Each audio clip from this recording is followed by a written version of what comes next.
Halo, kita ketemu lagi di Arduino Practical. Kali ini kita akan membuat sebuah papan skor, ya. Nah, papan skor ini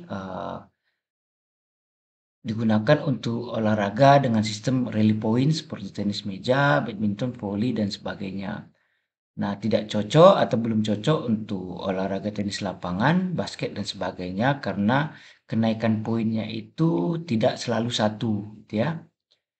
Sederhananya bisa dimanfaatkan dan dikembangkan lagi untuk pertandingan-pertandingan kecil seperti event di sekolah ataupun tingkat RT dan RW.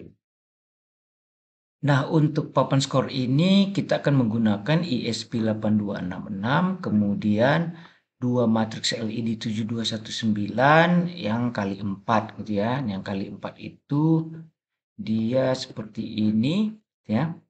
Ini jadi ada 4 kotak. Nah, biasanya kalau kita beli itu ada yang sudah terset langsung kali 4. Nah, kalau modul dan board ESP-nya sudah ada, kita bisa rangkaikan atau hubungkan pin-pin di tiap matriks LED-nya ke ESP8266 dengan skema seperti ini gitu ya, di mana semua PCC itu ke 3 volt, semua ground itu ke ground. Untuk yang matriks lab pertama, DIN-nya ke D1, CS-nya ke D2, CLK-nya ke D3. Kemudian matriks lab yang kedua, DIN-nya itu ke D7, CS-nya itu ke D8, CLK-nya itu ke D5. Nah, sebelum kita download code-nya dan kita terapkan untuk Arduino ADI-nya, itu kita harus mengaktifkan yang namanya tools uploader ya. Tools uploader ini kalau kita lihat Arduino belum aktif, dia akan seperti ini. Nah, kalau sudah aktif akan muncul menu seperti ini. Nah, untuk papan skor ini kita pakai yang sistem manajemen filenya itu menggunakan Little FS. Jadi ikutin aja yang tutorial Little FS ini.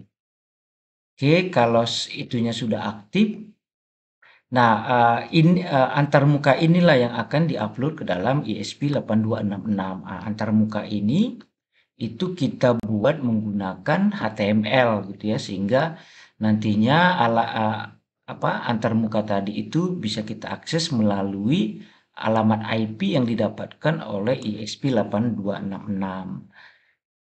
Nah, kalau kita lihat di indeks HTML ini, dia akan meload atau membutuhkan beberapa resource untuk tampilannya gitu ya, untuk tampilan dan berinteraksi dengan ESP8266.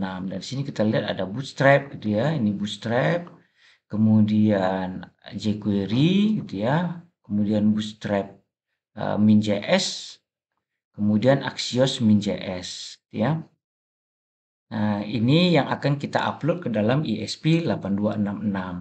Nah, file ini itu kita letakkan di sini. Jadi sketch folder, dia kita letakkan, misalnya data ini belum ada atau sebenarnya source code yang ada itu sudah terpola seperti ini. Nah, untuk project lain misalnya, kalau kita ingin mengupload resource ke dalam penyimpanan ESP8266, kita bisa lakukan dengan sketch folder, kita buat folder data. Jadi semua yang ada di dalam folder data ini akan diupload ke dalam penyimpanan ESP8266.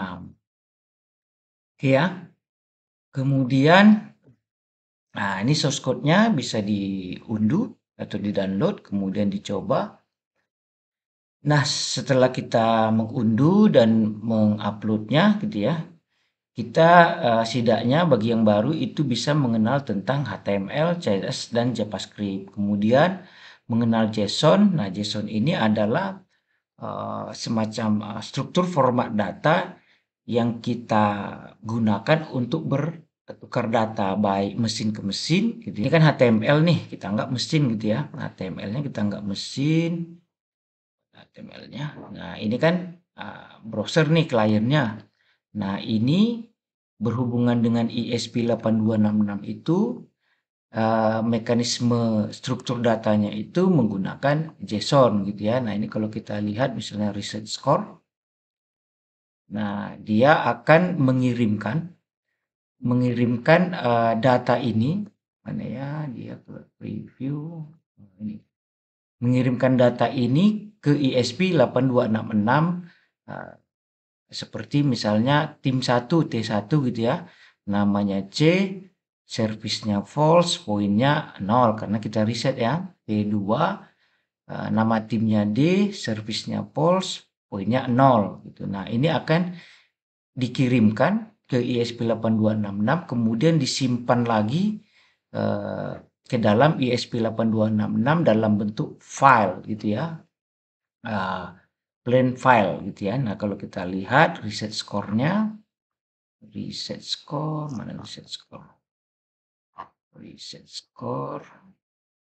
Nah, ini kita lihat reset score. Di sini data JSON tadi itu kita deserialisasi karena yang dikirimkan meskipun dari browsernya itu berformat JSON, tetapi ketika diterima di ESP8266 itu sifatnya plain text gitu ya. Plain text itu tanpa format lah gitu ya. Jadi apa adanya seperti yang muncul di sini gitu misalnya. Nah, inilah misalnya yang dikirim ini apa adanya aja tanpa diformat. Nah, di sini kita lihat ada yang namanya dynamic JSON document. Ini artinya untuk mendeserialisasi yang plain text tadi ke dalam dokumen JSON gitu ya. Sehingga nantinya kita bisa lempar dia atau kirimkan ke source core dengan parameter JSON dokumennya gitu ya. Nah, kita lihat kalau source core-nya itu fungsinya adalah untuk menampilkan poinnya ke matriks LED-nya. Di sini kita lihat ada P1, kemudian untuk apa namanya? Untuk menyimpan stringnya, untuk mengelola teksnya. Kemudian kita lihat di sini ada objek P1 besar, P2 besar. Ini adalah variabel yang sudah dihubungkan ke matriks LED-nya, gitu ya. Kita lihat di sini P1. Nah, P1 untuk matriks slide pertama, P2 untuk matriks slide kedua. Nah, kita tahu di sini P1 kita hubungkan ke pin-pin yang sudah kita set di atas ini.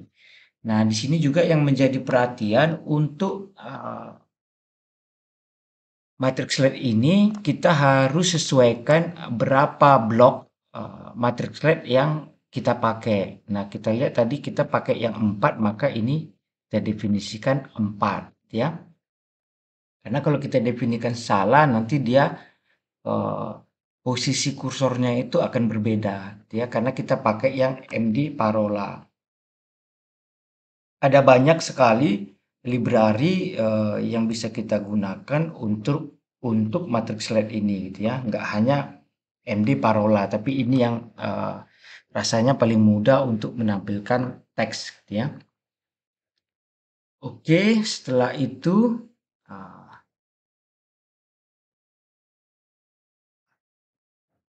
setelah itu tentunya setelah kita bisa mengenal JSON gitu ya, kita mengetahui cara mengupload resource HTML, CSS, JavaScript ke ESP8266 atau misalnya adanya ESP32. Itu caranya hampir sama, hanya nanti tools uploadernya yang berbeda. Silakan dicari disesuaikan dengan portnya ya.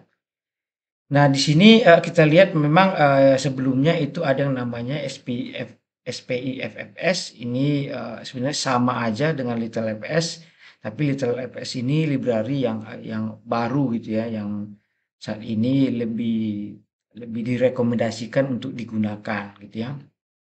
Nah, cara menguploadnya kalau misalnya tadi asetnya sudah ada, ya kita tinggal pilih ini aja.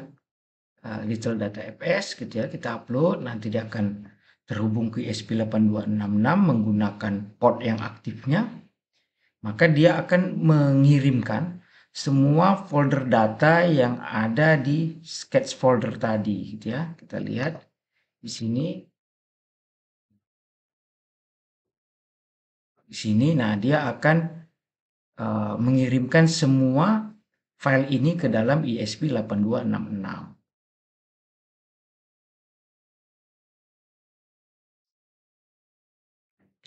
Oke, nah caranya cuma seperti itu.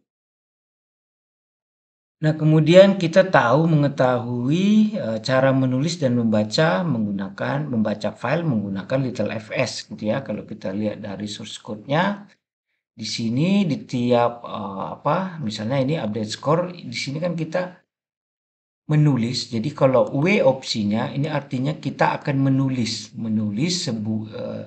sesuatu ke dalam file ini gitu ya. Nah, di sini ini perintah menulisnya berarti tuliskan gitu ya. Hasil dari server argumen plain ini ke dalam file data JSON yang statusnya itu tadi siap untuk di write atau siap ditulis gitu ya.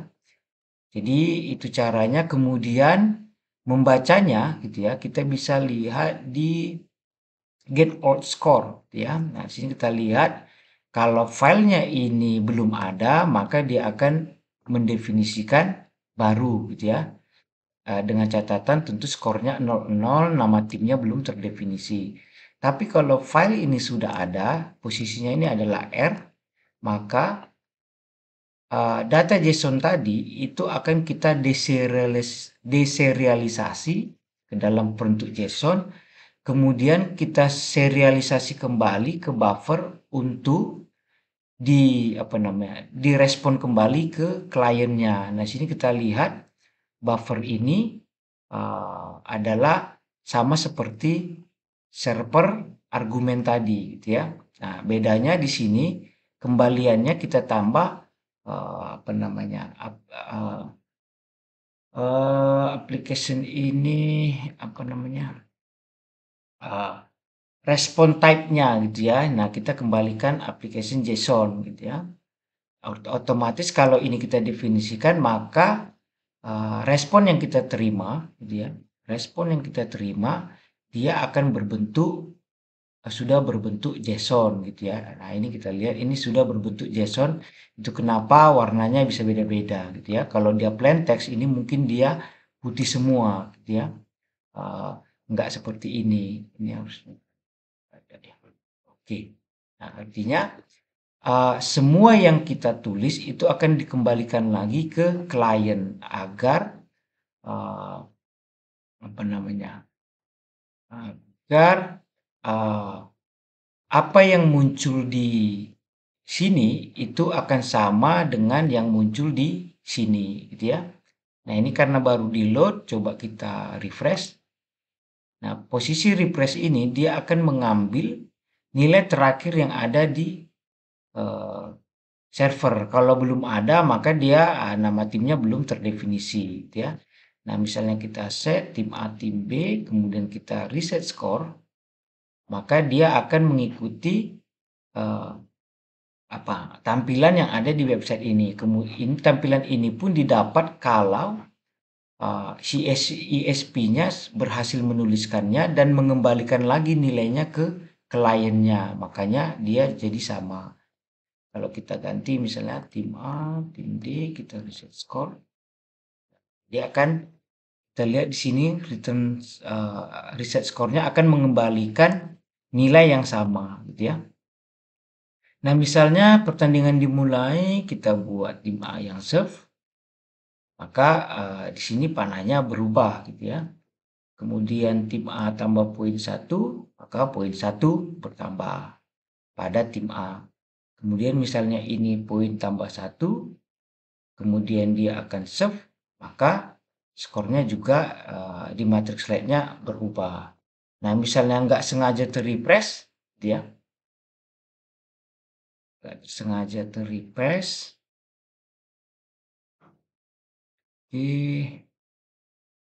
dia akan mengambil nilai yang terakhir yang tersimpan di dalam ESP8266. Oke, tambahkan poinnya lagi.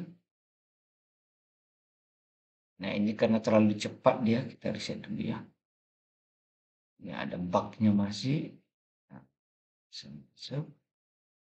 tambah, tambah, tambah, oke, save, tambah, oke. Oke, itu saja yang bisa didemokan. Silakan dilihat, di-download dan dicoba, source code papan skornya. Tentunya memang harus menyiapkan satu ESP8266, satu ESP8266, mana dia? Nah, seperti ini ya, ESP8266. Nah, kemudian 2 buah, matriks LED. Nah, baru kita bisa ikuti, tutorial ini. Kemudian antarmuka ini sudah ada di, source code-nya.